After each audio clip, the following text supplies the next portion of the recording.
ចឹងសម្រាប់អ្នករកគ្នាទស្សនានៅត្រីបាឡែនលេត្របាអ្នករកគ្នាអាចចូលទៅទស្សនាក្នុង Channel Telegram បានគ្រាន់តែចំណាយត្រឹមតែ1 star តែប៉ុណ្ណោះក្នុងការទាញយកវាមើលអញ្ចឹងឥឡូវនេះយើងចូលទៅកាន់រឿង Super Coupe របស់យើងបន្តតែម្ដងទៅដែលតប៉ែដែលបានបង្ហាញខ្លួននេះមិនមែនជាលោកដូនោះឡើយគ្រាន់តែជាមេធំគ្រប់គ្រងនៅអង្គរៈទាំងអស់នោះតែប៉ុណ្ណោះដែលមានឈ្មោះថាលីឡៃខាជាមួយនឹងការបោះសម្ដីទៅថាពួកគេពិតជាចំណាយពេលវេលាយូរណាស់ប្រសិនបើគ្មានខ្យល់ត្រជាក់នៅទីនេះនោះទេខ្លួនប្រហែលជាគេងលក់ទៅហើយដែលធ្វើកញ្ញាមូឆានដែលត្រូវជាឈ្មោះពិតរបស់នាងក៏បានទទួលថាហើយអ្វីបានជាបរិសម្នាក់នឹងបានបង្ហាញខ្លួននៅកន្លែងមួយនេះឯសាន់ស៊ីងក៏មានការងើយឆ្ងល់ផងដែរដែលខ្លួនមិនអាចកប់ស្គាល់អំពីវត្តមានរបស់គាត់នឹងបានតតែសោះក៏ផ្ដើមចោទសួរតែកាន់គូក៏បានទទួលភ្លែនថាបរិសម្នាក់នឹងមានកម្លាំងខ្លាំងជាងសាន់ស៊ីងទៅទៀតហើយក៏ដូចជាលើនេះបរិសម្នាក់នឹងកំពុងតែលាក់កំបាំងវាដែលធ្វើសាន់ស៊ីងលន់មកខ្លាំងតែម្ដងគណៈពេលដែលគេមានអត្តពលខ្លាំងជាងខ្លួនដូចនេះហើយគាត់នឹងក៏បានទទួលអំពីខ្លួនឯងឥឡូវនេះផងដែរថាប្រហែលជាទៅបំពេញបេសកកម្មធ្វើឃាតឯក្រៅប្រទេសទៅហើយដោយសារតែមួយខែមុនខ្លួនបានទទួលព័ត៌មានថាមានអ្នកលួចនៅទិន្នន័យក៏ធ្វើខ្លួនចាប់អារម្មណ៍អំពីវាយ៉ាងខ្លាំងក្នុងការចាប់នៅត្រីធំតែជាស្ដាយអ្វីដែលឃើញឥឡូវនេះវាគ្រាន់តែជាត្រីតូចពីក្បាលតែប៉ុណ្ណោះជាមួយនឹងការចូលមកកាន់តាគៀរបស់គាត់នឹងគូក៏បានបញ្ជាក់ទៅកាន់សាន់ស៊ីងថាកោដៅកំពុងតែកើនឡើងអត្តពលរហូតដល់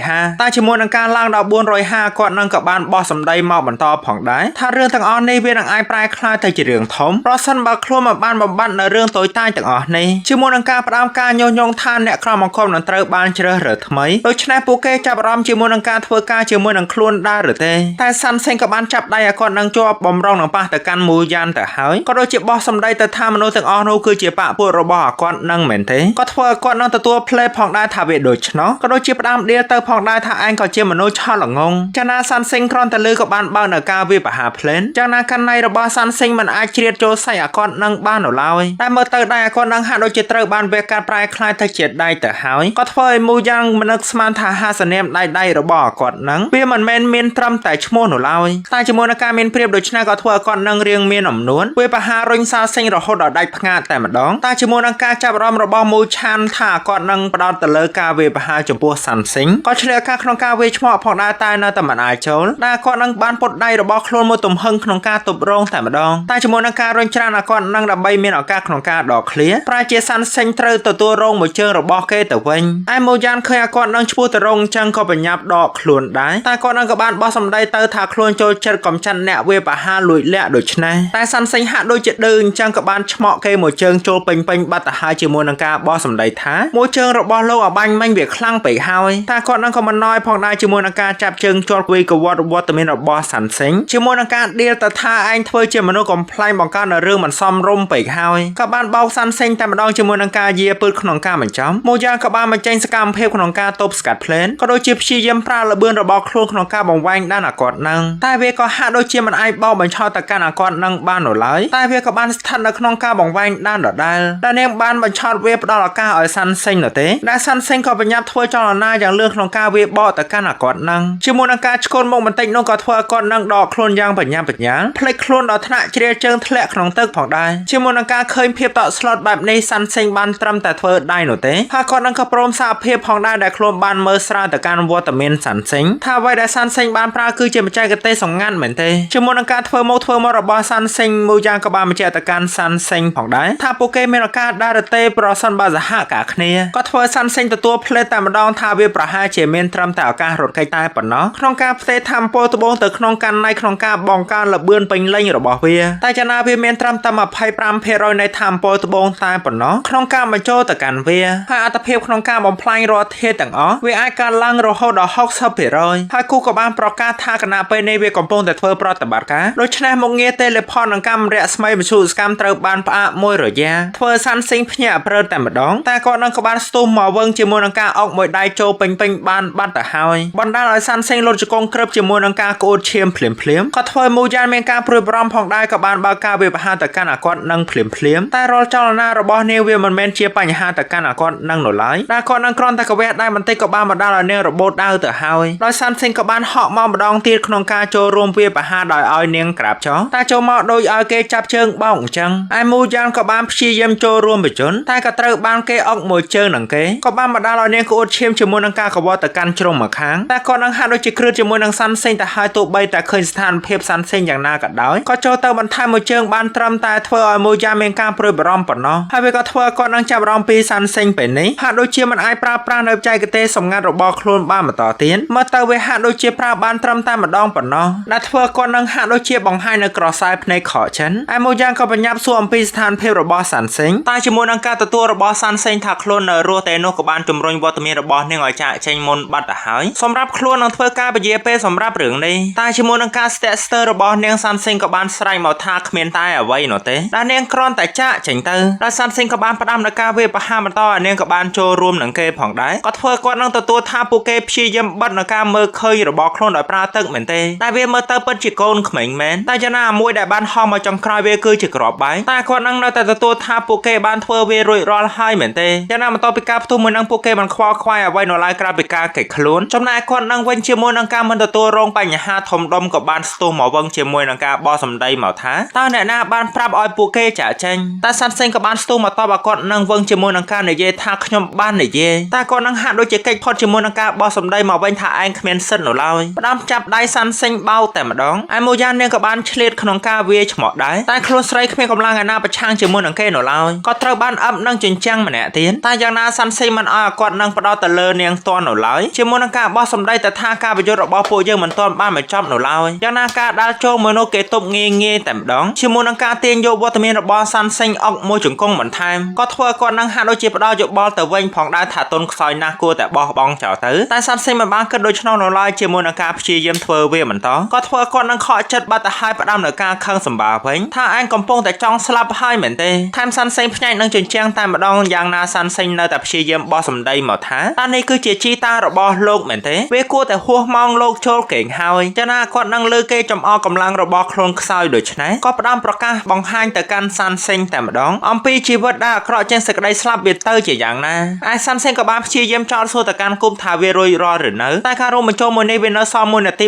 20វិទៀតឯណោះតែវាយូរពេកហើយសម្រាប់ស្ថានភាពសាន់សេងពេលនេះជាមួយនឹងការត្អូញរបស់សាន់សេងមួយនេះគូក៏បានប្រាប់អំពីស្ថានភាពរបស់សាន់សេងមានឆ្អឹងបាក់ជាច្រើនហើយវាក៏មានហានិភ័យផងដែរជាមួយនឹងការបាត់បង់នៅឈាមច្រើនពេកដូច្នេះគូក៏បានស្នើសុំទៅកាន់សាន់សេងផ្ដាំនៅការព្យាបាលជាមុនសិនតែស្ថិតនៅក្នុងស្ថានភាពប្រយុទ្ធអញ្ចឹងទៅរកពេលណាគេមកដល់ច្បាច់កបានទៀតបាត់ទៅហើយក៏ដូចជាគាត់នឹងចោទសួរទៅកាន់សាន់សេងផងដែរអំពីការព្យាយាមខ្លាំងដល់ម្លឹងដល់ថាវាគឺជាលុយឬស្រីឬគ្រាន់តែជាពាក្យអត់ប្រយោជន៍ក្នុងនាមជាវរៈបុរសក៏ធ្វើសាន់សេងបោះសម្ដីទៅថាកុំចេះតែស្មានថាមនុស្សរកគ្នាដូចនឹងលោកតលតែសោះតែខ្លួនក៏ត្រូវបានប្រឈប់ភ្នែកបាត់ទៅហើយជាមួយនឹងការលន់មាត់ថាហេតុអ្វីខ្លួនត្រូវបានស្លាប់ក្រោមដៃមនុស្សល្ងងបែបនេះមែនទេតែចនាគាត់នឹងនៅតែអំនួតដោយឲ្យសាន់សេងប្រាប់មកថាផ្នែកណាមួយនៃរូបរាងកាយរបស់សាន់សេងដែលចង់ឲ្យខ្លួនកាត់មុនគេតែចនាគាត់នឹងនៅតែមិនយល់អំពីការលះបង់របស់សាន់សេងដល់ថ្នាក់នេះដែលបានបណ្ដោយឲ្យខ្លួនត្រូវបានផុយស្រួយនៅទីនេះដោយគ្មានការប្រុងប្រយ័ត្នដូច្នេះជាមួយនឹងការតុនកលរងាក់នោះសាន់សេងក៏ឆ្លៀតថាផងដែរថាវាសម្រាប់អ្វីមែនទេអាឈាមសាន់សេងក៏ត្រូវបានច្រាទៅចំមុខអាគាត់នឹងជំរុញអាគាត់នឹងបន្តឲ្យអស់សំណើចក៏ស្ថិតនៅក្នុងការឆ្លៀតអាការរបស់មូយ៉ានក្នុងការចាក់វត្តមានអាគាត់នឹងពីក្រោយបានដល់ជោគជ័យទៅហើយតែជាមួយនឹងការតក់ស្លុតហើយក៏ដូចជាការភ្ញាក់ផ្អើលរបស់អាគាត់នឹងមូយ៉ានក៏បានរុញបន្ថែមបាត់ទៅហើយជាមួយនឹងការបោះសម្ដីទៅថាហ្គេមពេលនេះត្រូវបានបញ្ចប់ហើយដែលធ្វើគាត់នឹងឈឺចាប់ជាមួយនឹងការច្រាលឈាមក៏ដូចជាបានដោះលែងនៅវត្តមានរបស់សាន់សេងហើយក៏ដូចជាធ្វើឲ្យសាន់សេងចោទសួរទៅកាន់មូយ៉ានផ្លេតែម្ដងអំពីមូលហេតុដែលនាងត្រឡប់មកវិញដូច្នេះដែលនាងព្យាយាមធ្វើដូច្នេះមិនចង់ឲ្យខ្លួនជាពាក់នៅវត្តមានសាន់សេងច្រើនពេកនោះទេតែគូក៏បានប្រាប់អំពីអាគាត់នោះបាត់ទៅហើយថាគោលដៅហាក់ដូចជានៅសភាពធម្មតានោះទ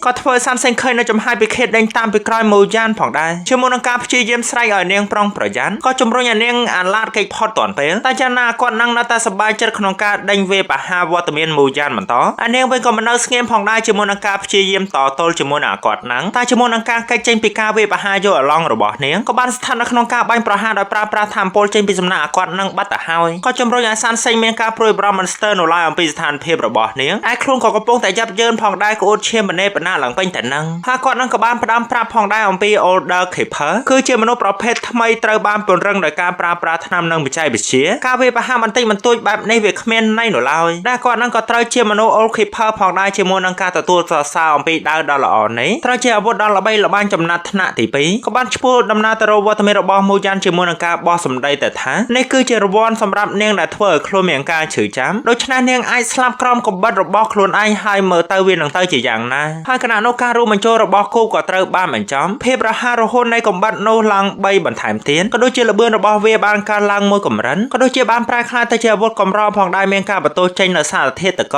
ក៏ធ្វើសា សានសេងពេលនេះមានការធូរចិត្តបន្តិចថាវាពិតជាធ្វើបានល្អណាស់ហើយពេលនេះក៏ប្រហែលជាឱកាសរបស់ខ្លួនក៏បានប្រកាសចាប់ផ្ដើមក្នុងការធ្វើវាតែម្ដងចនាគូក៏បានបញ្ជាក់មកវិញបាត់ទៅហើយថាការរួមបញ្ចូលមួយនេះត្រូវបានបរាជ័យដូច្នេះអាវុធមួយនេះក៏នឹងត្រូវផ្ទុះក្នុងរយៈពេល30វិនាទីទៀតដែលសានសេងគួរតែក្បត់ចោលនៅអាវុធមួយនេះឲ្យឆ្ងាយទៅតែជាមួយនឹងការត្អូញរបស់សានសេងថាវាពេលនេះកំពុងតែបំផ្លាញជីវិតរបស់ខ្លួនគូក៏បានបញ្ជាក់មកបន្ថែមទៀតបាត់ទៅហើយថាវានៅសល់ត្រឹមតែ20វិនាទីទៀតតែប៉ុណ្ណោះនឹងត្រូវផ្ទុះហើយជំរុញឲ្យសានសេងប្រញាប់ក្នុងការបោះវាចោលទៅតែជាមួយនឹងការស្ថិតនៅក្នុងស្ថានភាពភ្ញាក់ផ្អើលសានសេងក៏បានជ្រើសរើសក្នុងការបថុយប្រឋានផងដែរទោះបីតែដឹងថាវានៅសល់ត្រឹមតែ10វិនាទីទៀតយ៉ាងណាក៏ដោយខ្លួនមិនត្រូវបោះបង់អ្វីចោលងាយៗនៅឡើយស្ទុះទៅចាក់វឹងតែម្ដងធ្វើឲ្យគាត់នឹងបោះសម្ដីមកថាអញកំពុងតែគិតអីអាមនុស្សអន់ជាមួយនឹងការចាក់ចូលបានត្រឹមតែបាត់ដៃគេហើយក៏ដូចជាគេចាប់ជាប់បានត្រឹមតែហេះនោះទេក៏ធ្វើឲ្យគាត់នឹងផ្ដាំការវាបហាជាមួយនឹងការចោទសួរថាអញកំពុងតែគិតមែនទេថាការចាក់របស់អញកំពុងតែស្ថិតក្រោមការចង់បានរបស់ឯងដែលធ្វើមួយដៃនឹងខ្ទាតចង្អៃណានៃមិនស្ទើរនៅឡើយជំរុញឲ្យមូយ៉ាមានការព្រួយបារម្ភយ៉ាងខ្លាំងដែលវាក៏ធ្វើឲ្យគាត់នឹងផ្ដាំនៅការងឿងឆ្ងល់ផងដែរដែលកំបិតរបស់សានសេងពេលនេះអាចចាក់ចូលដៃរបស់ខ្លួនបែបនេះបានដោយរបៀបណាហើយមើលទៅវាក៏ប្រហែលជាស្លឹកអាត់ចុងក្រោយរបស់សានសេងដែរដោយការធ្វើបែបនេះបានប្រែក្លាយទៅជាសំណាងអាក្រក់សម្រាប់សានសេងទៅហើយចំណាយជាមួយនឹងការអំនួតរបស់គាត់នឹងដកវាចេញមកឆ្មើមកំបិតមួយនឹងក៏ត្រូវបានផ្ទុះផងដែរដែលវាបានបំភាននៅសារធាតុទឹកកកយ៉ាងខ្លាំងធ្វើឲ្យគាត់នឹងភ្ញាក់ផ្អើលមិនទាន់នៅឡើយក៏ត្រូវបានកកស្ញាញ់ជាមួយនឹងការចាប់អារម្មណ៍របស់ពួកគេមួយយ៉ាងក៏បានចោទសួរអំពីរឿងនេះផងដែរតែទាំងអស់នេះក៏បានប្រែក្លាយទៅជារឿងពិបាកក្នុងការបញ្យល់ទៅហើយតែជាមួយនឹងចម្ងល់ចុងក្រោយរបស់មួយយ៉ាងថាគាត់នឹងអាចស្លាប់ដែរឬទេនោះទឹកកកដែលត្រូវបានបង្កឲ្យគាត់នឹងស្រាប់តែត្រូវបានប្រែគូក៏បានដាស់តឿនទៅកាន់សានសេងភ្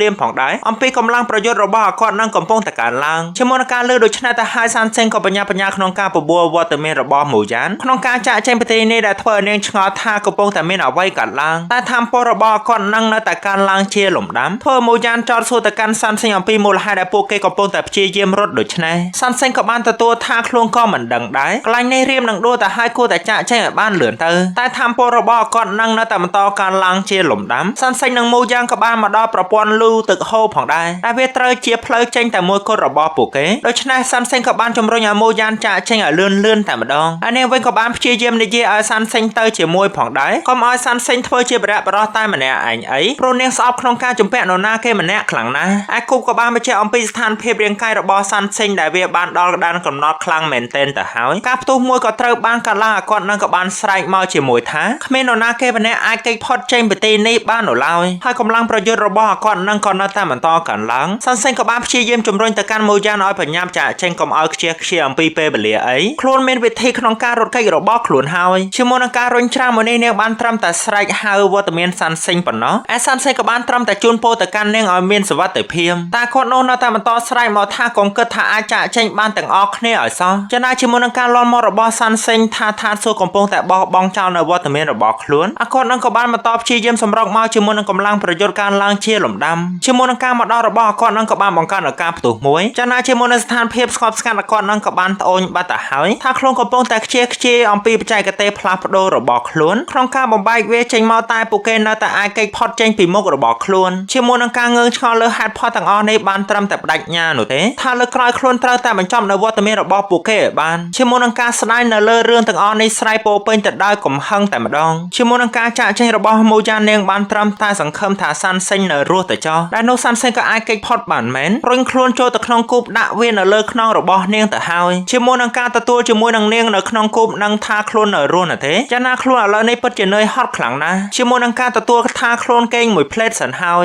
យពេលនេះជាមួយនឹងការធ្វើដំណើររបស់សានសេងមកតនៅការសិក្សារបស់ខ្លួនក៏បានគិតអំពីការចូលរួមកម្មវិធីរ៉ូដារបស់ខ្លួនផងដែរមើលទៅការចងចាំរបស់ខ្លួនទទួលអារម្មណ៍អំពីវាហាក់ដូចជាមិនមែនជាការពិតនៅឡើយជាពិសេសចំណុចដែលខ្លួនអាចគេចផុតពីបីសាច់ម្នាក់នោះតែចំណាវានៅតែមិនមែនជារឿងសំខាន់នៅឡើយរហូតមកដល់ពេលនេះវាហាក់ដូចជាសុបិនក៏ដោយជាមួយនឹងអ្វីដែលខ្លួនធ្លាប់គិតវាពីមុនវានៅតែជាសុបិនអាក្រក់នៅតែបន្តដោយមិនទាន់បានបញ្ចប់មានទាំងយ៉ានលូហើយក៏ដូចជាស៊ីកុនសិនអ្វីដែលខ្លួនបានព្យាយាមធ្វើគ្រប់យ៉ាងមិនមែនដើម្បីភាពរីកចម្រើននោះទេតែការគិតទាំងអស់នេះវាហាក់ដូចជាស្ថិតនៅក្នុងការស្រមៃរបស់សានសេងទាំងថ្ងៃតែពេលនេះសានសេងកំពុងតែជួបជាមួយនឹងវត្តមានមូយ៉ានម្ដងទៀតជាមួយនឹងការបញ្ជាក់អំពីអ្វីដែលពួកគេបានជជែកគ្នាឯសានសេងក៏បានលន់មាត់វាស់តែម្ដងដែលពួកគេបាននាំខ្លួនចេញពីសាលាមកកន្លែងទីនេះដែលត្រូវបានហៅថា ATC ហើយក៏ដូចជាបានផ្ដល់ការសម្គាល់ខ្លួនក្នុងនាមជា Super Human សម្រាប់ការប្រកួតមួយចំនួនទៅទៀតដែលធ្វើព័ត៌មានដែល ដែលខ្លួនទទួលបានទាំងអស់នេះជំរុញឲ្យខ្លួនឈឺក្បាលទៅហើយដែលធ្វើមួយយ៉ាងទទួលថាវាមានរឿងច្រើនដែលសាន់សេងអាចគិតវាយឺ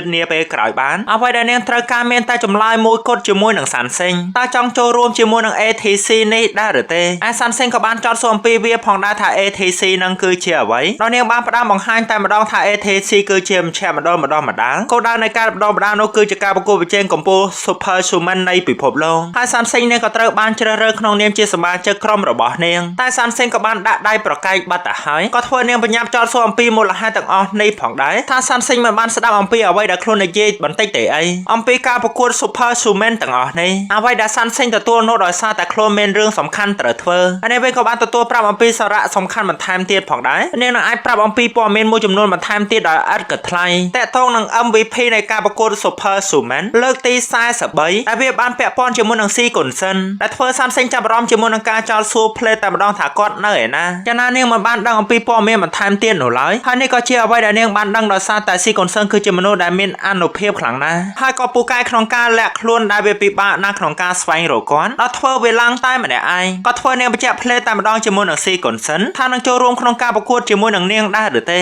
តែផលប្រយោជន៍មិនសម្រាប់តែនាងនោះឡើយតែវាក៏សម្រាប់សាន់សេងហើយក៏ដូចជាយ៉ាវផងដែរដែលធ្វើសាន់សេងគ្រាន់តែលើឈ្មោះរបស់យ៉ាវក៏បាននឹកដល់នាងផ្លេតតែម្ដងក៏ដូចជាសម្រេចចិត្តផងដែរក្នុងការចូលរួមជាមួយនឹងមួយយ៉ានតែយ៉ាងណាវាគ្រាន់តែជាសមាជិកម្ដងអាសន្នតែប៉ុណ្ណោះហើយការធ្វើឡើងនេះក៏សម្រាប់លក្ខខណ្ឌមួយផងដែរដើម្បីឲ្យនាងធ្វើអ្វីគ្រប់យ៉ាងក្នុងការជួយខ្លួនស្វែងរកនៅវត្តមានរបស់ស៊ីកុនសិនហើយនាងវិញគ្រាន់តែលើគឺទទួលយកព្រមផ្លេតជាមួយនឹងការសប្បាយចិត្តដែលទីបំផុតនាងអាចបញ្ចប់ក្នុងការស្វែងរកសមាជិកក្រុមរួចរាល់ហើយឯសាន់សេងវិញបានត្រឹមតែសច្ចានុទេថាស៊ីកុនសិនលោកចាំតែមើលទៅ